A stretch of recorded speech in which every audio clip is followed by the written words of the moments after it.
Magandang hapon, Malacanang Press Corps. Narito si Press Secretary Trixie Cruz Angeles. Magandang hapon po sa inyo lahat. Unang-una, I suppose you've heard, nag-issue na po kami ng announcement na ang trabaho at saka pasok sa lahat ng level in the public sector ay suspendido na po today and tomorrow. Sa pribadong sektor, base yun dun sa discretion ng employers. Okay. Pero rekomendado na isuspindi na rin. Bukod pa dito, kanina nag-cabinet meeting kami ng alas 9 ng umaga. Ang nag-report po ng priority programs and projects ang Department of Migrant Workers at saka Department of Labor and Employment. Sa Department of Migrant Workers, nagpresenta po sila ng mga plano ukol dun sa repatriation, digitalization, negotiations, these are bilateral labor agreements, programs for OFW kids, reintegration of OFWs, scholarships, protection, and health. Para naman sa Department of Labor and Employment, nagpresenta ng context, mandate, structure, and role in the socio-economic agenda, program priorities and strategic linkages, at saka ways forward. They will discuss the details later on, possibly next week, for the specifics of their plans and programs.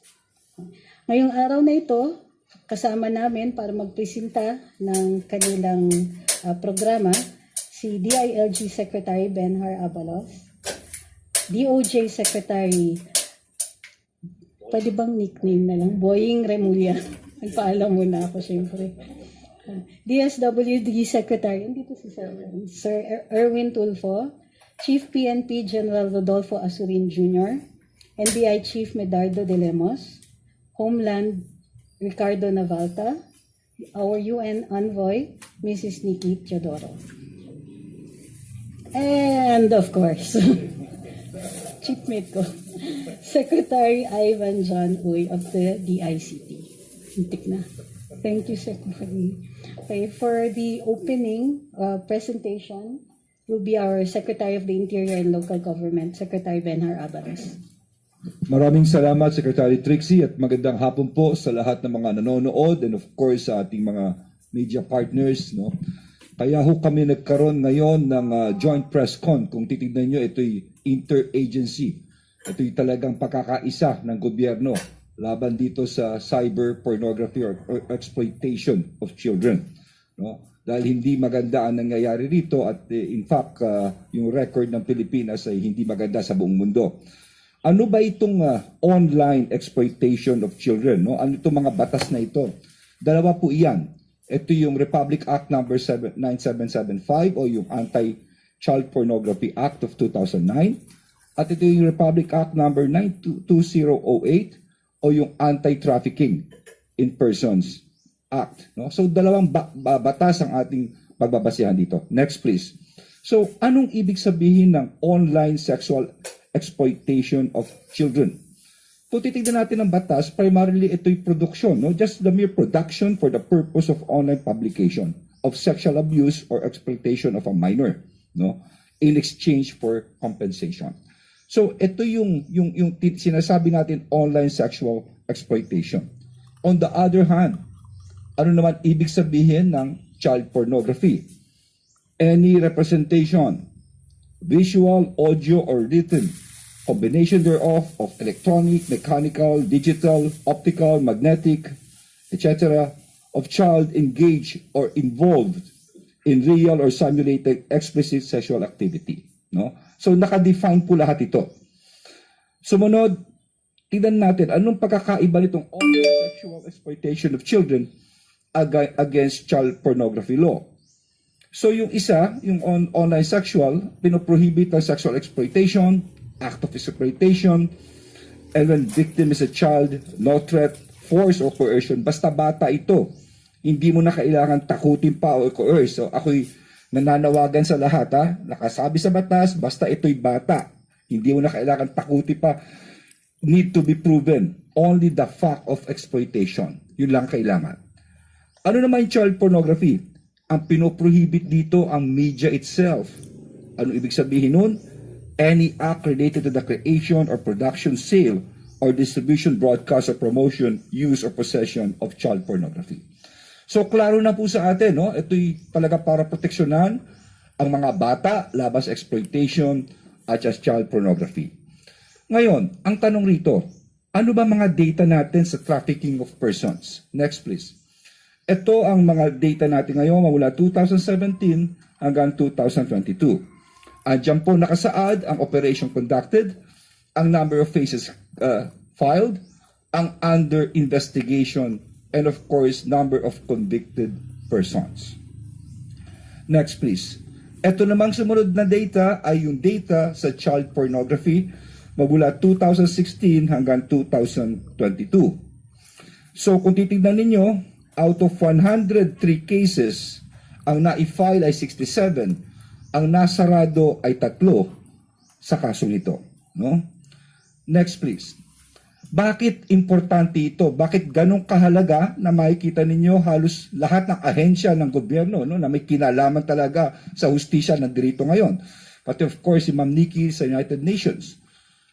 Napaka-importante nito dahil ito ang epekto sa mga bata. No? Kasi iniisip nila, camera lang yan. Sabi nga kayo na sa akin ni Sec Erwin, yung iba pinapakita, walang ulo, but then, matindi ang epekto sa bata nito. At ito nakalagay rito, aside from the fact that it violates the rights of the children, of course, marami pang iba. Feeling of shame, unworthiness, etc. Withdrawal and isolation, marami po epekto ito. Next, please. So ngayon, ano ang initiatives ng PNP laban sa child pornography? So, bukod sa ginagawa nila mga investigasyon, mga panguhuli, pagka-file ng kaso, meron silang cooperation now with the National Center for Missing and Exploited Children, yung mga aling police program, MOA sa iba-ibang and conduct of lectures, etc. Ano naman ang initiatives ng DILG laban sa trafficking in persons and child pornography? Nakasaad po lahat yan. Bukod doon sa, tandaan nyo, ang DILG ay kasama namin ng kapulisahan po rito, no? So, bukod dito ay meron din kaming iniimbestigahan lahat, pinafalang kaso, meron din kaming mga cooperations sa ibang interagency, no? Next please. So, ano mga rekomendasyon na gagawin pa at dapat pa naming gawin? Of course, kailangan pag-iktingan natin, kaya dito si Secretary Ivan Uy, dahil ito'y kakaiba, ito'y technical, no? Kailangan mag-procure kami. Titignan namin anong benchmark namin, kung okay na ba kami ngayon, no? Okay na ba? O kailangan pa bang gandahan pa namin itong software namin para sa online investigation namin? Of course, yung koordinasyon sa mga local government units, no? Capacity building hanggang barangay level. Dapat katulong natin ang mga tao sa ibaba rito. Hindi po pwede itong mas magiging maganda ang resulta kung tulong-tulong ang bawat isa. Lahat po ito, nilagay ko na lang dito, no? At andyan po mga rekomendasyon namin. Pasensya na at marami pa hong magsasalita. Ang gusto ko lang sabihin ay makikita nyo ano kami kaseryoso rito, ganong kadami ang ahensya ang lalaban po rito. Tulungan nyo po kami rito. Maraming salamat po. Next to speak, Justice Secretary Crispin Remulla. Magandang hapon po sa inyo lahat. Isa pong maulan na hapon, ngunit tuloy po ang trabaho natin lahat. Kasama ko po ngayon ang aking mga kasama sa kabinete, Secretary Erwin Tulfo, Secretary Benher Abalos, Secretary Trixie Angeles, Secretary Ivan Uy, at ang inyong lingkod. Kasama rin po natin dito ang author ng Anti-Child Pornography Act of 2009, si Special Envoy Nikki Prieto Chodoro, nakasama ko noon sa Kongreso. At ngayon ay kasama rin natin dito sa bulwagang ito ang Chief ng Philippine National Police, Chief Azurin, at ang NBI Chief natin, National Bureau of Investigation Chief Luigi de Lemos. At marami pa ho kami ritong iba pang kasama at kasama ang Homeland mula sa Amerika. Ang layunin po namin dito upang kayo nagsama-sama rito ay upang iparamdam sa mamamayan natin ang pangangailangang sugpuin natin ang mga krimen na ginagawa sa ating kabataan sa pamamagitan ng internet at sa pamamagitan mismo ng face-to-face na pangyayari, at ito po ay karumal-dumal na krimen na ginagawa sa ating kabataan. At ang pagsama po sa amin dito ng law enforcement agencies natin ay isa lang pong hudyat na talagang hindi ho talaga tayo papayag na manatili itong ganito sa ating bansa, sapagkat hindi nyo na itatanong marahil napakasakit aminin, ngunit tayo po ang nangunguna sa buong mundo dito sa larangang ito ng exploitation of children, no? Sexual exploitation of children. At dapat ho tumigil na to. At ang aming pagkasama rito ay isa hong pakiusap rin sa inyong lahat na makiisa kayo sa ating gobyerno sa pagsugpo ng karumal-dumal na krimen na nasasakop sa mga gawain ito laban sa ating kabataan. At yun po, sana po ay makiisa kayo sa amin dito, at marami ho ritong kailangan makiisa ang internet service providers, ang telcos, ay sana makiisa rin po sa ating lahat. Kasama rin ho rito ang mga malalaking kumpanya ng internet na dapat makiisa, na wag na hong panitiliin ang ganitong gawain, at sila po wag ho silang papagamit sa mga ganitong karumal-dumal na gawain. At hindi lang po yan. At marami pa hong mga taong kinakailangan managot sa ganitong gawain. Marami hong sa mga pangyayaring ito ay kasabwat ang mga magulang ng mga bata, na minsan sinasabing wala naman daw sakit na nangyayari sa bata. Hindi po ganoon. Ang ideya mismo nito ay napakasama, at hindi dapat ito pabayaang manatili sa ating lipunan. Mamaya naman po ako masasagot ng mga tanong. Ngunit ang presence po dito ng NBI at PNP, nakasama po namin lahat dito, ay isa pong talagang senyales na isang malaking pagtugon ito sa hamon ng online sexual exploitation of children at saka exploitation of children proper mismo. Kasama ko rito marahil pwede na ho natin si Secretary Erwin Tulfo para siya naman po ang magsalita dito. Maraming salamat po. Magandang hapon po sa inyong lahat. Marahil na nagtataka ho kayo, meron tayong bisita. We have a visitor from the United States Embassy, the Homeland Security. Katuwang po namin sila. They will be helping us monitoring. Kung lingid po sa kaalaman ho ninyo, pag pumunta ka sa isang website about sa mga bata, yung mga pedophiles sa overseas, makikita nyo ho doon na karamihan ng mga bata, bagamat walang mga mukha, tinatakpan, biniblur, pero pinagsasayaw-sayaw, hubot-hubad yung bata. Ang mga kumukuha pa, unfortunately, the videos are being taken by their own parents at ibinibenta. Now, these pedophiles overseas, tuwan-tuwa naman ho, mabenta yung mga batang Pilipino sa mga foreigners. And that's why we have this visitor from the United States who will be helping us also monitor and track. Kasi yung iba, hindi lang ho sa video natutuwa, pupunta pa ho dito, mga foreigner, magpapanggap na turista, kaya iyan ho, kasama ho natin, they can track, tinatrack ho nila. Hindi lang po from the United States, but Australia and European countries. Tama ho sinabi ni Secretary Abalos, malala ho ang problema. Number 1 po tayo. Number 1 sa child pornography ang Pilipinas. Ito po yung pinaka-source. The reason is because of poverty siguro. At ang reason din ng mga magulang sa mga social worker namin, hindi naman ho nakikita yung mukha ng bata . Hindi naman ho sila nasasaktan, hindi naman ho sila nagagahasa. Pero yung psychological effect po noon sa bata is different at tatatak po buong buhay niya. Paliguan nga lang yung bata ng nanay sa labas ng bahay, mga batang paslit, 6, 7 years old, kahit nakapanty lang, hiyang-hiya po yung bata . How much more nakukunan ng video? And a measly what? Ang bayad po minsan 10,000, 5,000. Tapos hindi naman ho napupunta sa bata yon. Yun ho yung masakit ho doon. Kaya we have to join forces, the ILG, the NBI, ang DICT, kasi nga po pornography o ito worldwide sa pamagitan po ng internet. Kaya nga we need all the help. At panghuli na lamang po, before I pass this mic to the DICT Secretary, makiusap lang ho ako sa mga magulang. Mga sir, mga ma'am, hindi nga po nahahawakan yung anak nyo. Hindi nga po kilala ng mga dayuhan na pinapanood yung anak nyo na hubot-hubad. Pero yung impact po noon sa anak ho ninyo. Paano na lang ho kung kayo mismo, nung bata kayo, pinaghubot-hubad na magulang nyo at pinagsayaw-sayaw dyan?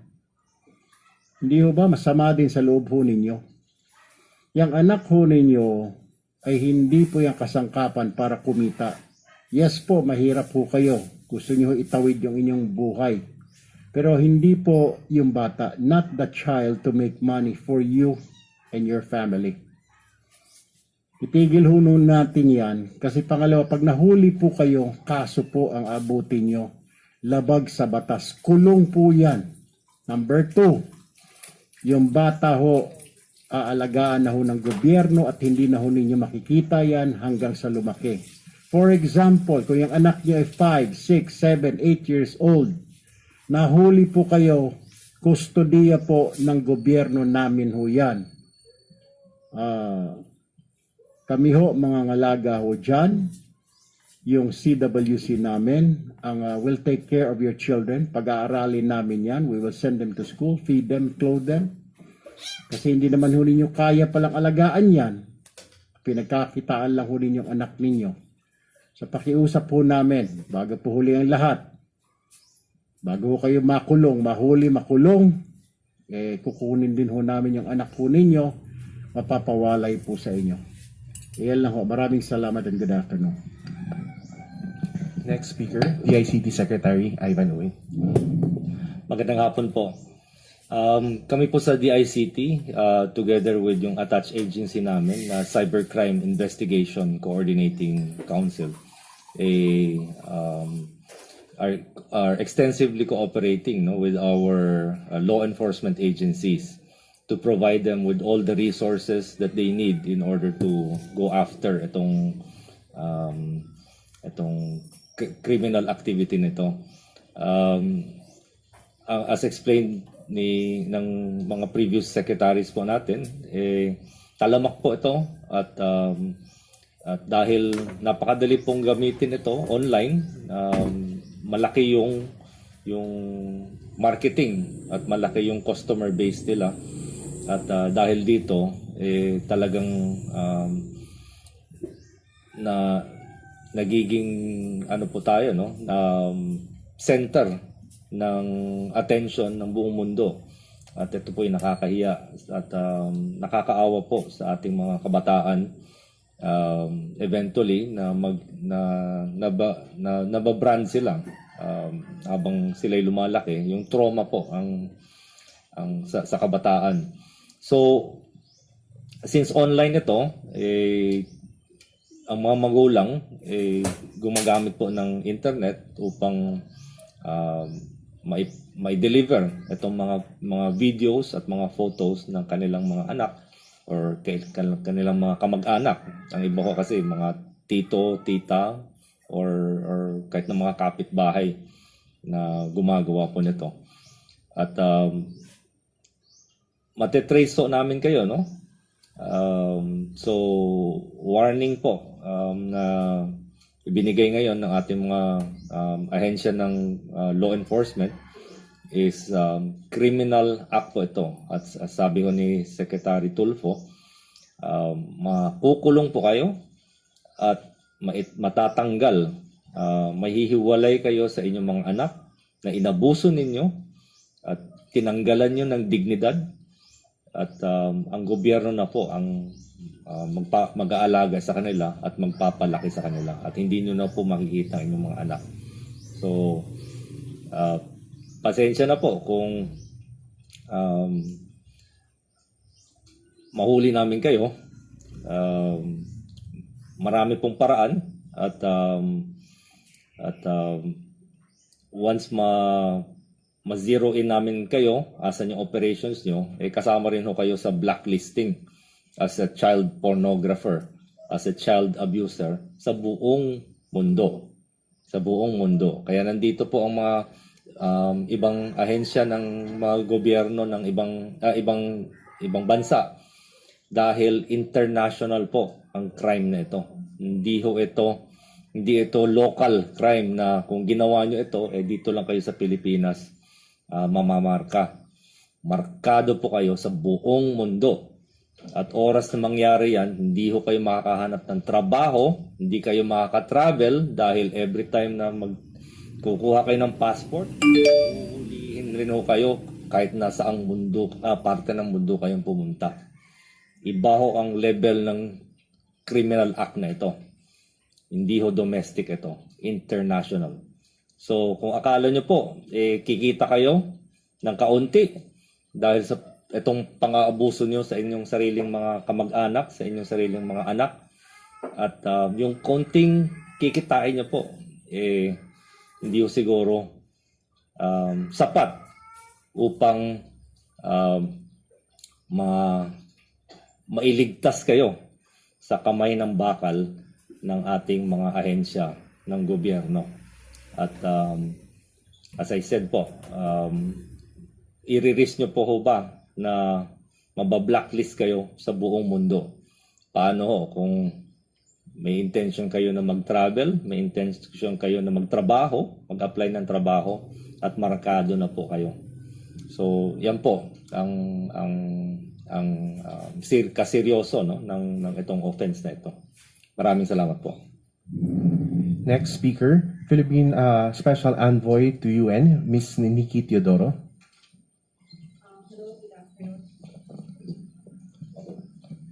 Hello, can you hear me?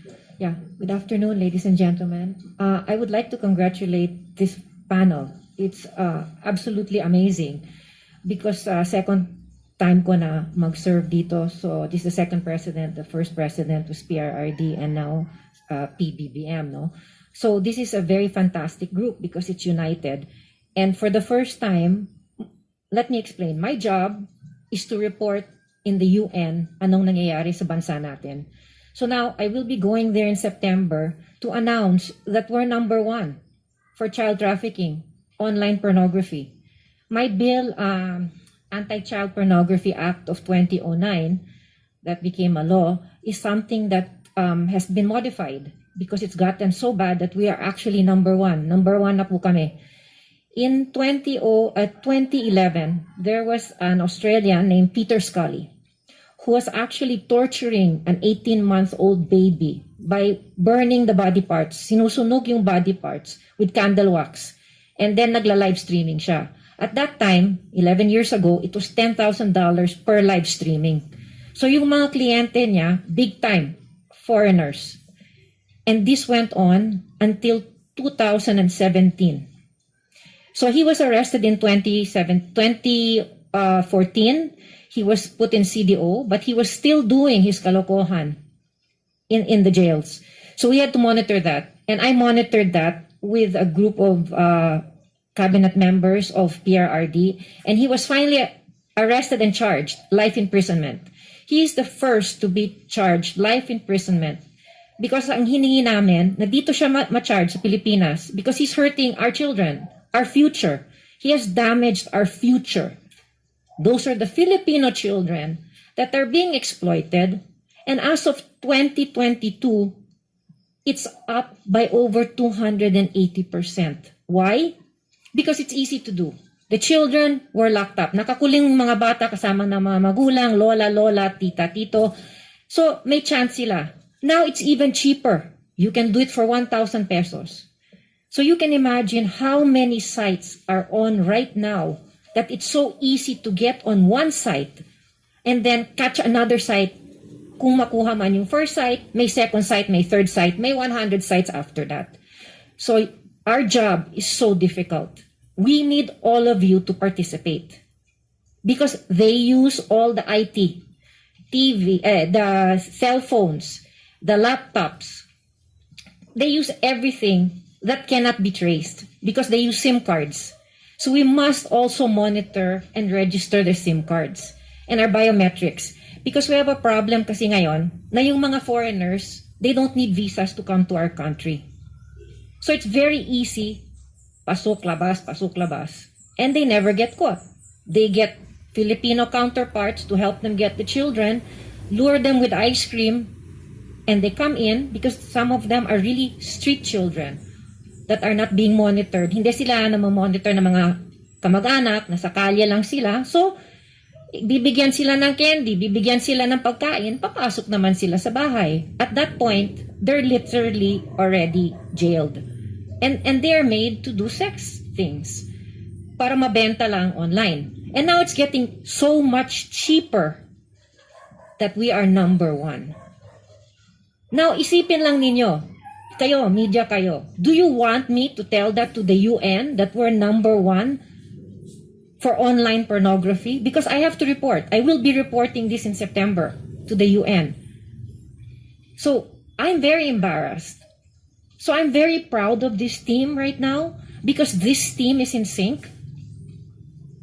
But we need the media, we need the social networking of everyone to stop this because it's so lucrative. It's a $1 billion industry. Billion na makukuha nila.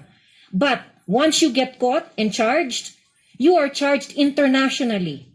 And that's my job to go to the UN and tell them our problems so they can help us, suggest to us how to help us. In fact, right now, UK National Crime Agency, NCA, and International Justice Mission, IJM, the Philippine law enforcement agencies are receiving training through advanced investigating workshops organized and coordinated by IGM, that's UK-based, and cooperative increasingly with financial services provided to investigate OCSEA cases. So we are getting international help. But the problem is it's not fast enough. It has to be faster.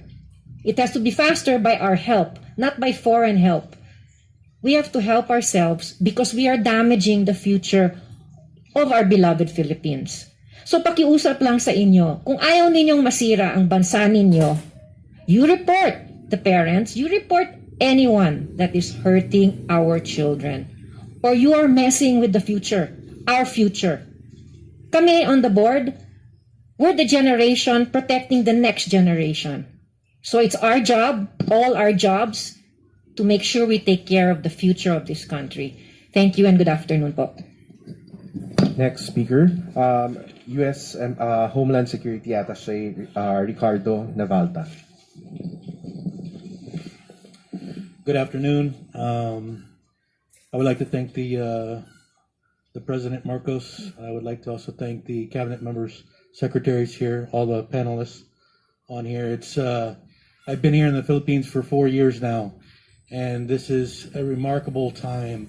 This is a remarkable group of panelists to bring together this kind of working group to combat child exploitation. It was very challenging hearing what she had to say because as the blood of a Filipino and an American-born citizen, I have a lot of hope for both the United States and the Philippines.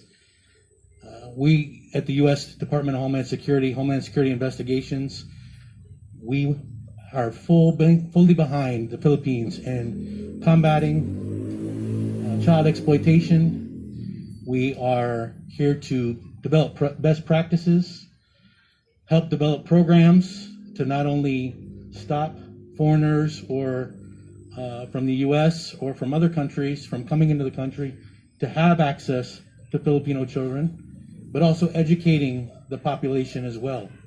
There are a lot of programs that the United States has that we will provide information on and hopefully be able to educate the community, teachers, parents, everyone that we can. The United States has been in a memorandum of cooperation with the Philippine National Police since 2018. That cooperation is based on a transnational criminal investigative unit that we work together side by side to combat transnational crime, transnational sexual misconduct, and child exploitation. We currently are in the process of adding the National Bureau of Investigation, as well as many of the other agencies, Bureau of Customs, Bureau of Immigration, the DSWD, into this program, in hopes that we can work together to reduce the number of cases that come from the U.S. and foreign countries. We also work alongside with our counterparts from all the different countries, such as the UK, Australia, the Aussies, all of them. We also do a lot of training with them in order to help facilitate and better prosecute these kind of offenders as well. So I'm very excited and I'm very proud to be included into this working group. And I look forward to hopefully a better choice of conversation at the UN for the improvements that we'll make with this panel. So thank you very much. NBI Chief Director Medardo de Lemos. Magandang hapon po sa ating lahat. Ang NBI po ang investigative arm ng Department of Justice. At sa pamumuno ng aming bagong secretary, sinabi po niya na ang priority cases, isa sa mga priority cases na dapat pagtuunan ng pansin ng NBI ang OSEC, Online Sexual Exploitation of Children. Nais naming iparating sa ating mga kababayan that since 2019, ang NBI po ay nakasecure ng 29 convictions sa OSEC cases. Meron po tayo, dahil ito nga ay online, meron din tayong iniimbestigahan na child pornography, at since 2019, nagkaroon po tayo ng 46 active investigations sa child pornography. Ang mga initiatives po ng NBI ay nag-establish kami ng aming ATRAD, yung Anti-Human Trafficking Division sa ating headquarters dito sa Manila, at nagka-cluster din tayo ng ating mga human trafficking investigation groups in the 3 islands, Luzon, Visayas, and Mindanao. Nagkaroon din tayo ng mga designated contact persons pagdating sa online sexual human trafficking. Para malaman din ng karamihan, meron din tayong monitoring, online monitoring ng mga OSEC cases. At noon ngang July, naging resulta ng ating monitoring na ito, nagkaroon tayo ng isang successful operation sa Cebu, kung ilang mga kabataang lalaki naman ang naging biktima ng OSEC cases na ito.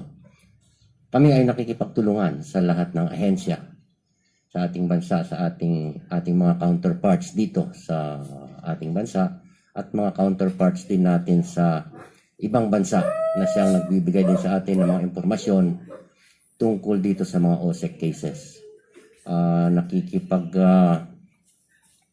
Tulungan din tayo sa ating mga payment centers kung saan pinapadala itong pera na bayad sa ating mga biktima. Kasi ang Pilipinas po ay ito ang mga biktima, hindi po tayo ang predators. Ang mga predators po ay nasa ibang bansa. At tinutulungan din tayo ng ating mga counterparts. Totoo po yun sa UK, sa Netherlands, sa US, saka sa Australia. Kaya tulad ng kahilingan natin dito, ng buong team na ito, kung meron din po kayo mga impormasyon na makakatulong para mapabilis ang investigasyon, meron po kaming hotline din sa NBI na maaaring tawagan. Maraming salamat po. Next, Chief PNP General Rodolfo Azurin Jr. Magandang hapon po sa ating lahat. So, in behalf po sa pamumuno po ng aming DLG Secretary, si Sec. Benhar Abalos, ang inyo pong kapulisan sa buong Pilipinas ay handa po na tumulong po sa atin pong adhikain na matigil na po ang mga child exploitation po, lalo na po yung mga batang-bata po na nabibiktima po nitong online sexual abuse and exploitation of children. Sa datos po ng inyong kapulisan, since 2019, we were able to receive 378 referrals po, and then we were able to conduct about 250 police operations. Arrests were made, and we were able to file 225 cases against the perpetrators. So our comparative data po, from January to August 2021 last year, meron po tayong 43 cases or 43 operations na kinandak. And for this year po, from January to August 2022, meron po tayong 29 operations that were conducted by your PNP. We were able to file a case last year from January to August 2021, 25 cases po. And for this year, out of the operations we conducted, we were able to file 20 cases for the complaints we received from January to August 2022. For the cases solved po na nagawa namin from January to August 2021, we were able to solve 11 cases po. And this year, from January to August 2022, 4 na po yung nasosolve po namin. And for the number of cases cleared last year, 25. And for this year, 20 po. On the conviction po, since 2016, since we started po yung atin pong operation against child abuse and trafficking, we were able to convict 71 po na mga suspects, and yung iba po ay ongoing pa po ang trial. So, other than that, ang inyo pong kapulisan ay handa po to bring awareness to everyone in the community about the ill effects po nitong child abuse and exploitation. And then we will also organize all sectors in the community to help us by mobilizing everyone po. So ito pong gathering nito is napakaganda pong umpisa na kung saan lahat po tayo ay hinihikayat na magtulong-tulong po para po sa future nga ng ating mga kabataan. Maraming salamat po. Lastly, IACAT Head, Justice Undersecretary Nicholas T. Thank you. Good afternoon to everyone. As we all know, the Interagency Council Against Trafficking was created by the original Anti-Trafficking in Persons Act, or RA 9208, to coordinate the different agencies in the fight against human trafficking. Online sexual abuse and exploitation of children is a subspecies of human trafficking. The chairperson of the IACAT is Secretary Remulla. The co-chairperson is Secretary Tulfo. They have expressed most of the things that IACAT wants to express, but we just want to take this opportunity to once again thank the national government for this opportunity wherein this problem of online sexual abuse and exploitation of children can be given more light and solutions to this problem can be considered. At the same time, we'd like to express our appreciation to the administration of President Rodrigo Roa Duterte, as well as the administration of PBBM, for the passage of two key pieces of legislation in this fight against online sexual abuse and exploitation of children and trafficking in persons. These are Republic Act 11862, which further amendment the Anti-Trafficking in Persons Act, as well as RA 11930, or the Anti-Online Sexual Abuse and Exploitation of Children Act. So with these new pieces of legislation, we believe that IACAT is in a better position to fight OSAEC as well as other forms of trafficking. Thank you. We are now opening the floor for questions related to online sexual exploitation of children. Marisol Halili, TV5. Hi, magandang hapon po. Secretary Abalos, you have presented earlier figures of cases of child pornography, and we can see an upward trend since 2016 up to 2022. Number one, where can we attribute the continuous increase of cases in the Philippines? We just came from a pandemic, no? Remember, this kind of a crime, sabi nga nila, is that you could just do it in a bedroom, could do it in a room, with a camera, with no witnesses, just a child who's very innocent. So easy to do it. Alam naman natin during pandemic talagang medyo marami naghirap, marami walang trabaho. We cannot tell kung ano talagang reason nila. Pero it could be one of the factors kung bakit tumaas ito. But what is important right now is that we're going to put a stop to all of this. We're going to show them that government is really serious about stopping them. Talagang nagkakaisa lahat. May kanya-kanyang specialty. Kami sa DILG, we're with the LGUs. LGUs means, the ILG is the interior. Interior is the police, the BFP, the fire, no, and the jail, and the women, the Commission on Women, on Youth, and Muslims. And G is for governance, over governors pababa. So imagine all LGUs gagalaw dito. Of course, you have got the DSWD with the social welfare. And not only that, Ivan, itong expert namin sa technology, kailangan namin talagang mahuli ang lahat na ito through this technology. And of course, nandito ang prosecution arm namin ng DOJ. Ito talaga makokolate lahat ng kaso. Not mentioning the fact that we have our friends from the United Nations, si Ambassador Nikki, and of course, Mr. Nabalta of the Homeland, no? Importante yun. Dahil sa abroad, hindi ko na babanggitin pangalan niya. I've talked with the mayor sa isang probinsya. Ang laking tulong na nakatulong sa kanya ang Homeland. Nahuli nila. Pero ito sinasabi niya sa akin, alam mo, Benar, ang masaklap, nung nahuli namin, pinuntahan ako ng magulang Sabi sa akin, sino na magbibigay buwan-buwan ng pera sa amin? I think they're getting 20,000 or 30 a month. Sino na magbibigay? Galit pa yung magulang doon sa mayor at nahuli yung tao. Kaya tama ang sinasabi ni Secretary Erwin na baka iniisip ng tao dahil it's just a camera, wala namang nangyayari, kinukunan, etc. Pero hindi, mali. Bata ito No? Yung panghihiya sa bata hanggang kalakihan niya yan. These are things na talagang di mo ramdam pero paglaki niya yung kahihiya sa batang ito. So sana mamulat po tayo lahat dito. No? So yun lang po. What is important here is that nakakaisa kami rito, galing ng NBI, no?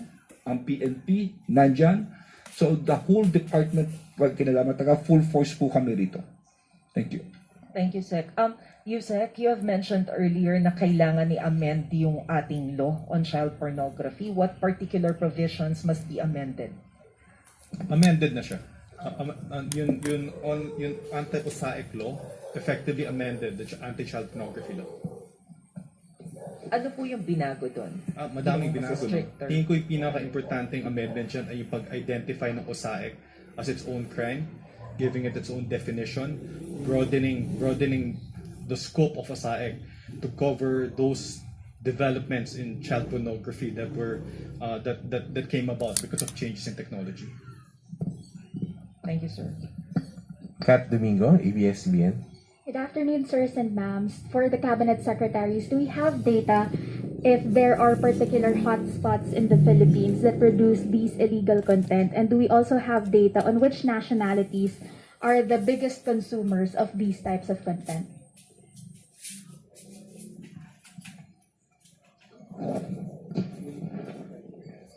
Actually, we tried to trace this before.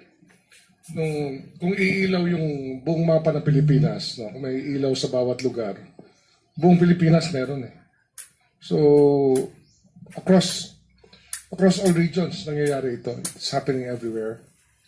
Tapos, ano yung isa pa?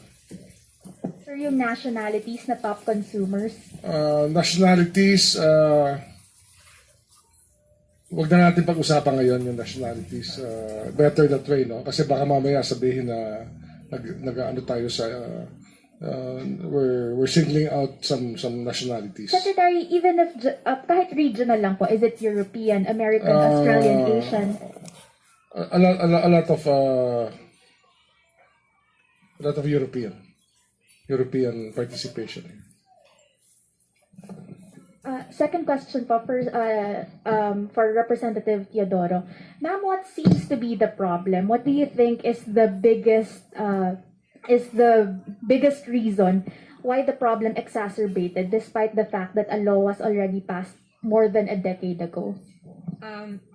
Several things. One is because it's easy to come to the country, don't need a visa. Two, lockdown played a big part of parents actually, may I say, prostituting their children online, marketing their children online for profit. Then, the fact that it's easy to put up a site, you put one, you can have 10 at the same time. So it's technology that's made it easier for these perpetrators to market their children or our children. And it's gotten easier and it's gotten more lucrative. So the lockdown played a big part, and now we have to play a bigger part in protecting our children by reporting it immediately. As you see in this panel, we're covering all bases. We're complete in this panel, so we're covering all bases.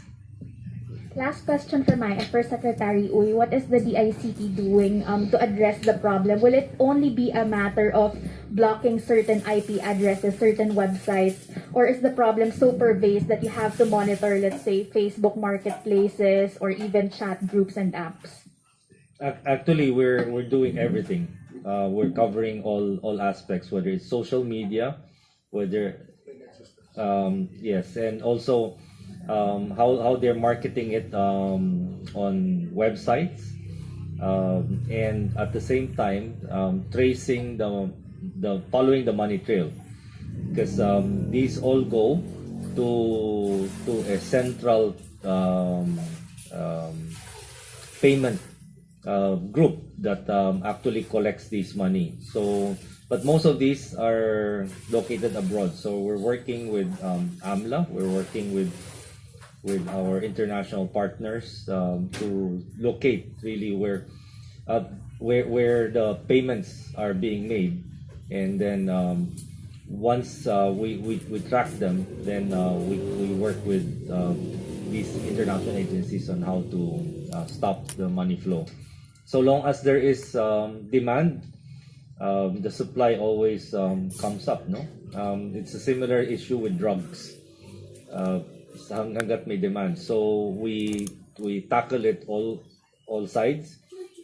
We work with our international partners to cut off the demand, but at the same time, we here on the supply side have to make sure that we do not provide easy access to that supply, because DICT is tasked to provide connectivity to all areas. We are detecting that the more connectivity we provide, the more opportunities arise, no? And the opportunities can be for good or for bad. They are able, because of connectivity, they're able to engage in better e-commerce. They're able to do better communications. But the criminals also exploit that connectivity, that access to the people. So we also have to push for better online education as the content once we deploy more connectivity, not only making them aware, protecting themselves against cybercrime, but also educating them on the detrimental effect of child exploitation using this medium.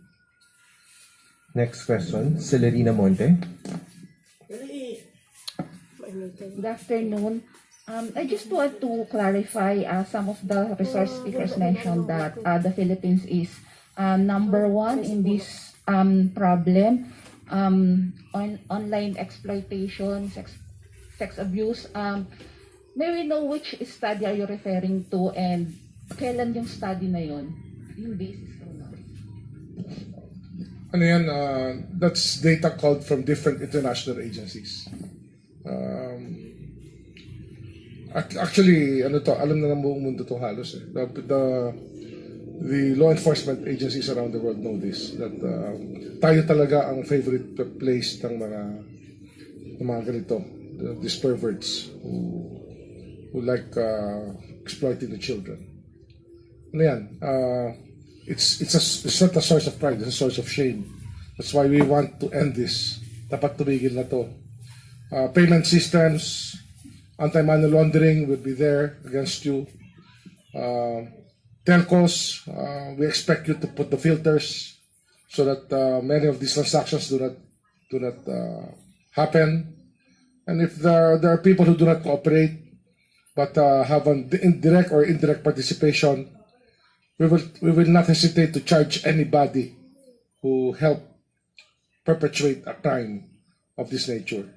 We will not hesitate to prosecute anybody who cooperates directly or indirectly in this nature. Tandaan natin, no? What will deter people para umiwas ang tao sa ganitong gawain yung ay isang bagay lang, no? Certainty of punishment. Na sila'y mahuhuli at sila'y parurusahan. And we will make sure of that. That's why we are here together. This is a statement we're making, and for those who will insist on doing their old ways of exploiting our children in this heinous manner, well, we're here to punish you. We will not allow this to go on further. Sir, since when po number one ang Philippines, and during the previous administration, the Duterte administration really focused on war on drugs. So this time, prior to the pandemic, are you saying that the Marcos administration will be declaring a war on this online sexual abuse and exploitation of yes, children? we are declaring a war on this. So kaya magkakasama kami dito ngayon sa kwartong ito. Lahat na ng pwedeng gawin ng bansa para dito. 100% of law enforcement is here, as well as 100% of jails and correction facilities are here. The BJMP and the Bucor under us are here to make sure that we have reserved a place for those who insist on doing what they do. No? So law enforcement and jail is here with us, as well as the people, the DICT, the NBI, the PNP, their cybercrime units are here. Will be there for anybody who still will insist on perpetuating this crime. Last question on my part. Si Sec Tulfo will answer your question also. Adding to that, ma'am, this problem has been ongoing. Unfortunately, the focus was on pandemic for the past 2 years.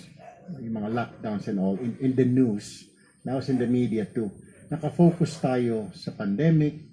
We focus on war on drugs. We focus on graft and corruption. We left out, us in the media, itong child pornography, sex exploitation. But it has been going on.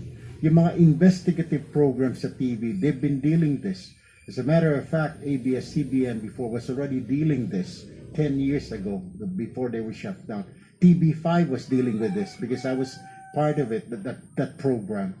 So matagal na itong problema. Ladies and gentlemen, ang tanong ko maaaring sagutin ng kahit na sino pong secretary.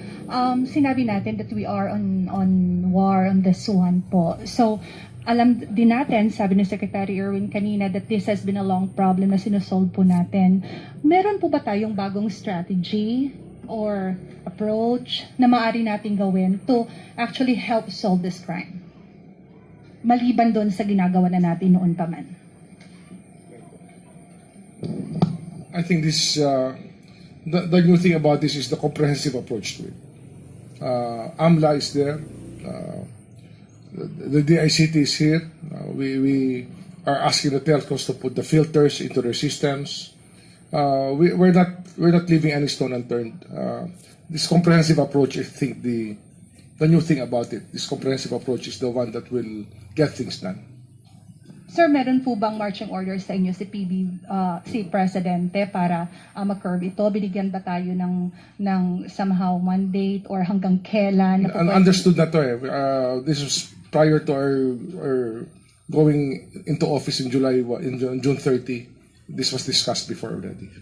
Thank you, Secretary. One na lang, Dale. From the Homeland Security, Manila Attaché, sir, I just would like to ask if somehow, aside from the monitoring and your tracking in helping this country to solve this kind of problem, do you have any particular help to extend to the Philippines for this particular solving of crime? Absolutely. I think that this is a global problem, and I think that all countries that can come in and participate in this is going to be a very big opportunity for us to really make an impact.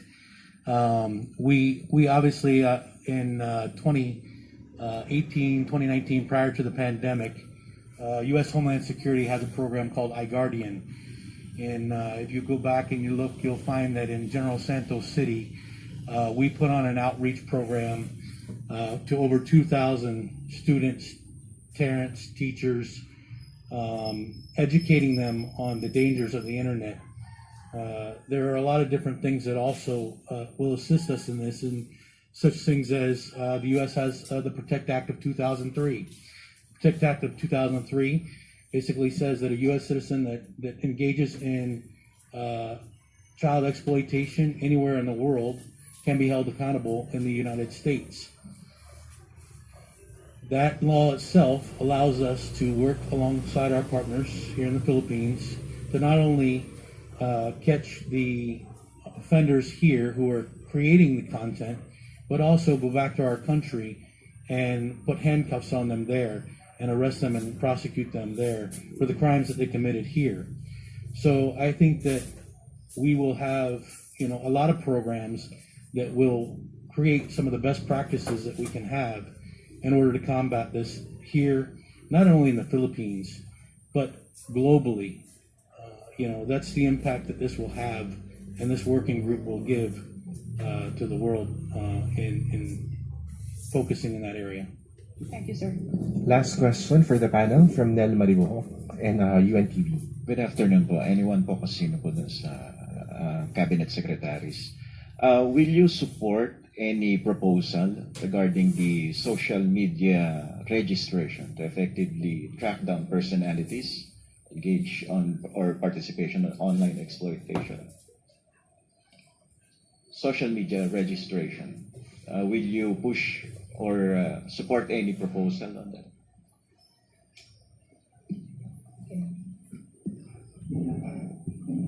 There was a law that was passed which required some kind of registration before, that was vetoed by President Rodrigo Duterte. So there is no law. In order to require online registration, there has to be a law, because otherwise the Constitution guarantees free speech. So right now, there is no requirement of any online registration. This is without prejudice to any rules pertaining to the various agencies like the DILG and the DOJ. Pursuant to whatever directive they will be given law enforcement. Before we continue with the briefing of Press Secretary Trixie Angeles, may we ask as Secretary of Justice Boying Remulla for his closing statement? Nais po namin magpasalamat sa inyong lahat sa pagkakataong ito, at sana magtulungan po tayo na wakasan itong madilim na yugto ng ating kasaysayan na bilang mga Pilipino. Magtulungan po tayo na wakasan po ito. Maraming salamat po sa inyong lahat. We are now opening a few questions for Press Secretary Trixie Cruz Angeles. Eden Santos, Net 25. Magulang hapon po sa inyong lahat. Regarding lang po dun sa kung ano bang ginagawa ng paghahanda ngayon ng DSWD dito po sa Bagyong Florita, especially po dun sa relief operations and evacuations, pwede rin po si Secretary Benher Avalos. Thank you po. Madam, bago po isagot ni Sec Erwin, magpapaalam na po ang ating mga panauhin. So, okay. Maraming salamat, Sec Boy. Maraming salamat, Ma'am Nikki. Yung mga communications, kailangan pagtayin namin. Nag-message sa akin, sabi ko, okay, confirm. Okay, maraming salamat, Sec Ivan. Sec Benhar. Ay, dito pa pala si Sec Benhar. Okay. Alright, Sec Erwin, please. Yeah. Naka-preposition na ho kasi mga food packs ho natin sa mga regional offices, Region 1 and Region 2. And then, ibinaba na rin po sa mga satellite offices namin, diyan po sa Vigan. Yung ilang pong LGUs natin from Ilocos Norte, sinundo na po yung mga food packs nila kasi may transportation po sila. Hindi naman ho namin kayang dalhin bawat bayan nila. So, napadalhan na po. Pero kanina na-serve na po namin yung mga residente po, yung ilang mga evacuees, pero nakauwi na ho eh. As reported to me right around 12 noon, nakauwi na ho yung karamihan, pati yung dalawang family ho, nakauwi na rin dito sa Ilocos Norte. Pero gayon pa man, natira na po sila ng pagkain. We are closely monitoring po itong Region 2, itong Isabela, na currently binabayo po ng signal number 3 na bagyo. So doon po nakabantay ho tayo. We have alerted all our regional offices sa CAR, Region 1, Region 2, and Region 3 are on standby now. Just in case kailangan po ng tulong, aakyat po. Ganun ho ginawa na natin, may clustering po tayo ng mga regions. So lahat po ng regions sa Luzon, magtutulong-tulong po yung pinakamalapit, mag-aayuda. Like what we did in Abra, ng nilindol pong Abra, Field Office 1, Region 1 at Region 2, dagdala po ng ayuda. Pero so far right now, yung buong region ng ito pong Luzon cluster are on standby, naka-ready. Lalong-lalo na po yung National Resource Operation Center namin, yung pinaka-warehouse po namin sa Pasay, naka-ready na rin. Pero don't worry ho, we have sufficient, we have over 100,000 food boxes po na naka-standby lang po sa amin sa Regions 1 and 2. In Region 1 po, just sa Ilocos region, meron po kaming 20 to 25 million po na AICS, Assistance for Individual in Crisis, naka-ready din ho. So, nakabantay ho kami. Evacuations, ganun din, mga evacuation sites naka-ready na rin with the help of the with the local government. Kasi ang mangyayari ho dito, ma'am, usually, napag-usapan ho dito, ay ang pinaka first responders po ay LGU. They'll be the first one to feed yung kanila pong constituents. But we can come in anytime kung if they ask for assistance, sasabihin nila medyo pag 4th class municipality o 5th class hindi po lang kaya, then papasok po kami. Kaya ho naka-standby din ho lagi ang instruction ko sa mga regional directors para pwede po kaming mag-augment. Kung hindi man po mag-augment, kami mismo ang pupunta na doon sa area para tulungan po sila mapakain po yung mga kababayan natin, ma'am. Sir, kasi we heard, bago pa man po ito, di ba, ito na yung binabanggit ng Pangulong BBM na pinangangambahan niya na yung nilindol na mga lugar, special sa Abra, is kabilang po dun sa mga lugar ngayon na dadaanan ng bagyo, if I'm not mistaken. So yung pong flash flood and landslide ay nagbabadya po yan. Meron po bang ginagawang hakbang ang DILG sa pamagitan po ng mga LGUs, mga official, mga local executives, para naman po maiwasan na magkaroon pa ng mga mas malalang insidente po ng flash flood and landslide? Well, actually, na-foresee na po ito noon, ano? Kamukha ng sinabi ng Presidente. Kanina ho, galing kami sa cabinet meeting. Ito nga ang binili niya. So in short, talagang naka-monitor, naka-identify na po mga evacuation centers dito. And just like to Secretary of DSWD, we are in constant touch with our local government unit partners, no, na nasa baba po. Lahat naman po ito, may in place na po itong mga gagawin po rito. Of course, andyan na yung pagkain, andyan na yung tubig, lahat po iyan, no, nakahanda na rin. Monitor po namin hanggang mamaya. Add ko lang pala yung kanila lang, no? Ngayon ko lang pinakuha yung topic, just so makasigurado lang ako yung topic natin kanina. Kasi it's about child pornography, no? Child trafficking. But on the lighter side naman, yung basta pag-usapan yung trafficking as a whole, hindi child trafficking, the Philippines is number 1 in the Tier 1. Ibig sabihin ng Tier 1, isa sa pinaka maganda ito. For the 7th consecutive year, the country maintained the top classification on Tier 1 ranking in the annual report of the State Department of the United States. Okay? According to the State Department, countries and territories under Tier 1 have governments that fully meet the minimum standards of the U.S. Trafficking Victims Protection of 2000 in eliminating human trafficking. Bakit ko sinasabi ito? Kung nakafocus sa isang bagay, kayang-kaya. No? So yung sinasabi nga kanina ni Boying, ito, it's just that ma-focus lang natin ito. Sigurado matatanggal natin na itong sa child pornography and of course itong child trafficking na ito. Okay? Sige. Last question, Ivan Mayrina. Secretary Angeles, ma'am. May we know what came out of the meeting of the President with the newly installed officials of the SRA? We will be making an announcement later on. He did discuss the ongoing crisis, but that's the extent that we can reveal the details. Remember that these officials just swore in, so immediately after that, he convened the group to apprise them of the situation, get recommendations, and plan a course of action. Ma'am, may we get the para statement on the privileged speech of Congressman Libanan, the minority leader. Ang sabi po niya, dapat, in his words, to curtail the cartel, we need a full-time chief executive and a full-time agriculture secretary. Ano po masasabi ng palasyo dito? We have no reaction to that. There are also other questions pertaining to supposedly the testimonies that are being given during the course of the legislative investigation. We will not comment on those as well because it is in the hands of the committee or the legislature which is conducting the investigation. We'll wait for it to complete the investigation. As to the raids in warehouses, inaasahan po ba natin magpapatuloy yung mga ito? Yes, patuloy po. Thank you very much. By the way, they're the exercise of visitorial powers. Exercise of visitorial powers. That is noted. Thank you, Secretary. Kayo. Maraming salamat, Press Secretary Trixie Cruz Angeles, DILG Secretary Benher Abalos, and DSWD Secretary Erwin Maraming Tulfo. salamat po. Iingat kayo ha, malakas ang ulan.